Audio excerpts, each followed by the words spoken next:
Actuellement, mon immeuble est sans dessus-dessous. Tous les locataires du dessous voudraient habiter au-dessus. Tout cela parce que le locataire qui est au-dessus est allé raconter par en dessous que l'air que l'on respirait à l'étage au-dessus était meilleur que celui que l'on respirait à l'étage en dessous.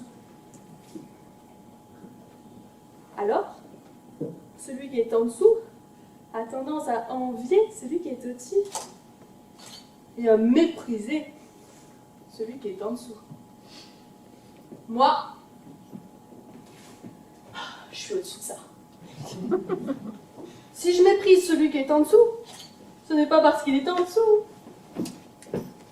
C'est parce qu'il convoite l'appartement qui est au-dessus. Le mien. Remarquez, moi, je lui céderais bien mon appartement à celui du dessous, à condition d'obtenir celui du dessus. Mais je ne prends pas trop dessus. D'abord, parce que je n'ai pas de sous. Ensuite, au-dessus de l'appartement qui est au-dessus, il n'y a plus d'appartement. Alors, celui du dessous qui monterait au-dessus obligerait celui du dessus à redescendre en dessous. Or, je sais que celui du dessus ne tient pas. D'autant que...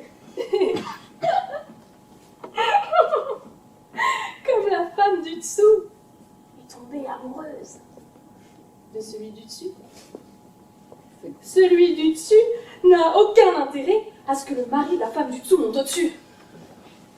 Alors là-dessus, quelqu'un est-il allé raconter à celui du dessous qu'il avait vu sa femme bras dessous avec celui du dessus? Toujours est-il que celui du dessous l'a su.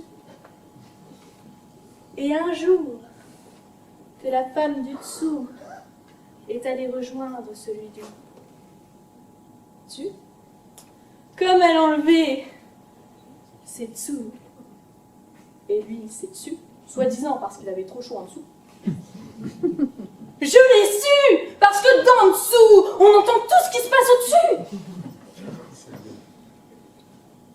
Bref, celui du dessous leur est tombé dessus, comme ils étaient tous les deux sous. Ils se sont tapés dessus. Finalement, c'est celui du dessous qui a eu le dessus.